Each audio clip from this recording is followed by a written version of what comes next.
नमस्कार दोस्तों, स्वागत है आप लोगों का एक बार फिर से समीर पाठशाला में। आज के इस लेक्चर में हम लोग डिस्कस करने वाले हैं रविंद्रनाथ टैगोर के द्वारा लिखा गया एक पोएम्स का या फिर कह सकते हैं सॉन्ग्स का कलेक्शन जिसका नाम है गीतांजलि। उसके सॉन्ग नंबर फर्स्ट को आज हम लोग डिस्कस करने वाले हैं। बड़ी ही इजी लैंग्वेज में इसे डिस्कस करेंगे, लेकिन स्टार्ट करने से पहले मैं आप लोगों को कुछ ऐसे पॉइंट्स बता देता हूं जो आप लोगों के एग्जाम के टाइम पर आप लोगों की मदद करेंगे। जैसे कि Rabindranath Tagore was the bard of Bengal. अब रविंद्रनाथ टैगोर को बार्ड ऑफ बंगाल कहा जाता था। अब इस बार्ड का मतलब क्या होता है? देखिए, इस बार्ड का मतलब होता है पोएट। तो रविंद्रनाथ टैगोर को पोएट ऑफ बंगाल कहा जाता था। Rabindranath Tagore became in 1913 the first Asian to win the Nobel Prize in Literature। देखिए, रविंद्रनाथ टैगोर जो थे, इन्हें 1913 में नोबेल प्राइज दिया गया था लिटरेचर के अंदर। तो आप लोग इस ईयर को याद रखना। आप लोगों से फ्रीक्वेंटली ये एग्जाम में पूछ ली जाती है कि रविंद्रनाथ टैगोर को जो नोबेल प्राइज है वो कब दिया गया था, या फिर इस क्वेश्चन को थोड़ा सा बदल के आप लोगों से पूछ लिया जाता है कि पहले ऐसे कौन एशियन है या फिर नॉन यूरोपियन है जिन्हें नोबेल प्राइज दिया गया था। तो again you need to answer Rabindranath Tagore. Point number 3 है जो गीतांजलि। देखिए, सॉन्ग्स का कलेक्शन या फिर पोएम्स का कलेक्शन जो है ये ओरिजिनली पब्लिश हुआ था किसमें? बंगाली लैंग्वेज के अंदर ये पब्लिश हुआ था। ठीक है, और ये कब पब्लिश हुआ था? आप लोगों से पब्लिशिंग ईयर जो है वो पूछ ली जाती है। तो ये 14 अगस्त 1910 में पब्लिश हुआ था। राइट, तो आप लोगों को ये बताना है जो ओरिजिनल लैंग्वेज बंगाली लैंग्वेज में पब्लिश हुआ था 1910 में हुआ था।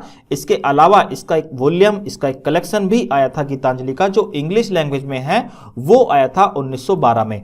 लेकिन इसमें एक थोड़ा सा बदलाव किया गया था कि इसके अंदर जो इंग्लिश लैंग्वेज में कलेक्शन जो है वो पब्लिश हुआ था, उसके अंदर 103 सॉन्ग्स को ओनली इंक्लूड किया गया था, जिसमें ओरिजिनल कलेक्शन में से सिर्फ और सिर्फ 53 पोएम्स को लिया गया था। इसके अलावा रविंद्रनाथ टैगोर की 50 पोएम्स को कहीं और से लिया गया था। इसी को मिलाकर 103 सॉन्ग्स ये बनते हैं। राइट, अब इस पोएम को हम लोग पढ़ना स्टार्ट करेंगे, गीतांजलि के सॉन्ग नंबर फर्स्ट को। लेकिन शुरू करने से पहले मैं आप लोगों को एक चीज बता देता हूं जो हमारे ग्रंथों में भी लिखी हुई है और ये सच्चाई भी है। जैसे कि एक इंसान का जन्म होता है इस धरती पर और धीरे धीरे उसकी स्टेट बदलती है लाइफ में। जैसे कि वो टीनेज में आता है, फिर यूथ में आता है, उस तरह से वो धीरे धीरे करके अपने बुढ़ापे तक पहुंच जाता है। और बुढ़ापे तक पहुंचने के बाद एक दिन उसकी डेथ हो जाती है। जब डेथ होती है तो सिर्फ इंसान का शरीर ही खत्म होता है, उसका आत्मा जो है वो खत्म नहीं होती है। उसकी आत्मा जो है एक बार फिर से नए शरीर के अंदर क्या लेती है? जन्म लेती है। और ये तब तक आत्मा जन्म लेती रहती है जब तक उसे मोक्ष की प्राप्ति नहीं हो जाती है। तो हम लोग कहते हैं ना कि हमें मोक्ष की प्राप्ति करनी है। अब ये मोक्ष की प्राप्ति कैसे होती है? जब हमारी आत्मा परमात्मा के अंदर जाकर मिल जाती है, मतलब भगवान नारायण के अंदर जाकर हमारी आत्मा मिल जाती है, तब ये आत्मा भी जन्म नहीं लेती जब तक भगवान की मर्जी नहीं होती है। ठीक है, वरना ये प्रोसेस जो है एंडलेस है, हमेशा चलता ही रहता है। आई होप यहां तक आप लोगों को चीजें समझ में आई हैं। बढ़ते हैं आगे और समझते हैं इसके टेक्स्ट को। देखिए, आप लोगों के सामने ये लाइंस है, मैं बड़ी ही इजी लैंग्वेज में आप लोगों को समझाने की कोशिश करूंगा। Thou hast made me endless, such is thy pleasure। अब यहां पर कुछ ओल्ड इंग्लिश से वर्ड लिए गए हैं, जैसे कि दाओ। अब इस दाओ का मतलब है यू और हैस्ट का मतलब है हैव। राइट, तो भगवान से पोएट कहते हैं कि तुमने मुझे एंडलेस बना दिया है। एंडलेस का मतलब है जो कभी भी खत्म ना हो। अब जो इंसान की आत्मा है वो कभी खत्म होती है? नहीं होती। तो भगवान से कहते हैं पोएट कि तुमने मुझे एंडलेस बना दिया है। सच इज दाय प्लेजर। अब इस दाय का मतलब है योर, कि ये प्लेजर जो है ये किसकी मर्जी से हो रहा है? ये भगवान की मर्जी से हो रहा है। ये भगवान की खुशी है, भगवान ऐसा चाहते हैं, इसीलिए भगवान ने मुझे एंडलेस बना दिया है। This frail vessel Thou emptiest again and again and fillest it ever with fresh life। यहां पर एक बार फिर से वही चीज रिपीट की गई है जो मैंने आप लोगों को बताई थी कि जो इंसान का शरीर होता है, फ्रेल का मतलब होता है कमजोर और वेसल का मतलब होता है बर्तन। इंसान का शरीर कैसा होता है? एक कमजोर बर्तन की तरह होता है जो बार बार क्या है? खाली होता रहता है। ठीक है, लेकिन भगवान क्या करते हैं? उसे नए फॉर्म में ला देते हैं, यानी कि हम लोग एक नए शरीर में जन्म ले लेते हैं, हमारी आत्मा एक नए शरीर में आ जाती है। यहां पर फ्रेश लाइफ कहा गया है ना, तो हमारी आत्मा वही पुरानी आत्मा, पुरानी नहीं होती कभी भी आत्मा, वही दूसरे शरीर में आ जाती है और एक नए तरीके से जीवन का संचार होता है। आई होप यहां तक आप लोगों को ये चीजें समझ में आई हैं। बढ़ते हैं आगे। This little flute of a reed thou hast carried over hills and dales and hast breathed through it melodies eternal new।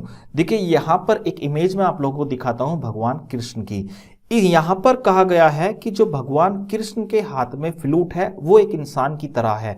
देखिए कैसे, इन टेक्स्ट में एक्सप्लेन किया गया है। दिस लिटिल फ्लूट, तुम्हारे हाथों में ये जो लिटिल फ्लूट है वो किस चीज की है? रीड की बनी हुई है। अब ये रीड क्या होता है? रीड आप लोगों ने देखा होगा, जो सरकंडे का पेड़ होता है वो अंदर से खोखला होता है।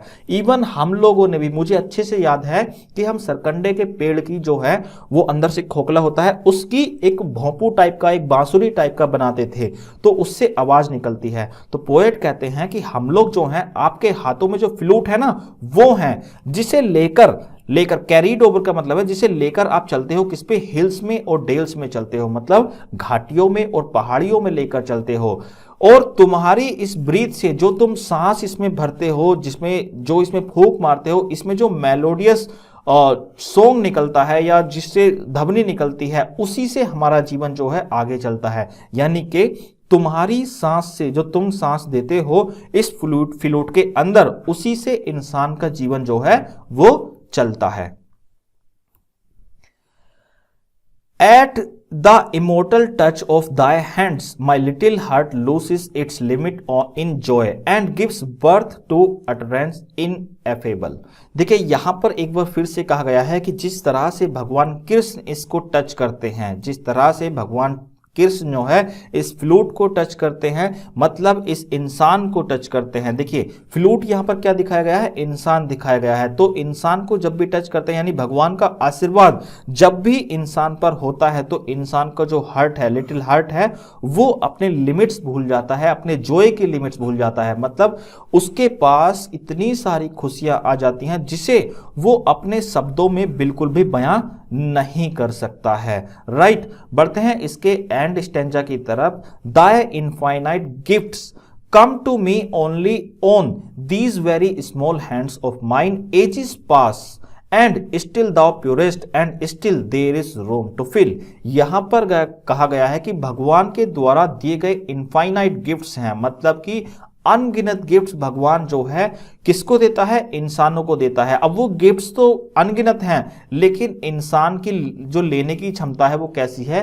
लिमिटेड है। एक टाइम पर इंसान जो है वो खत्म हो जाता है, उसके बाद उसका प्रोसेस जो है जीवन का वो फिर से स्टार्ट हो जाता है। लेकिन भगवान अपने गिफ्ट्स देना बंद नहीं करते, चाहे वो अपनी जिंदगी के किसी भी यूथ की एज में हो या फिर बुढ़ापे में हो या फिर चाइल्ड हो, कैसी भी अवस्था में हो, वो अपनी लाइफ के वो अपने गिफ्ट्स को देते ही रहते हैं। और ऐसा प्रोसेस कब से चल रहा है? एजिस पास, मतलब युगों युगों से चलता हुआ ऐसा आ रहा है process. And still thou pourest, इसका मतलब है कोई चीज आप बड़ी मात्रा में लेते हो, ठीक है, तो भगवान क्या देता रहता है? हमें बड़ी मात्रा में गिफ्ट देता रहता है। And still there is room to fill, and ये जो रूम है, गिफ्ट लेने का रूम है, ये हमेशा चलता रहेगा, यहां पर बना रहेगा रूम। क्योंकि मान लीजिए पहले हम जन्म लेते हैं, उसके बाद अपने यूथ में जाते हैं, बुढ़ापे में जाते हैं और यहां पर डेड हो जाते हैं, लेकिन फिर से ये जो गिफ्ट लेने का प्रोसेस है, बर्थ लेने का प्रोसेस है, वो चलता ही रहेगा।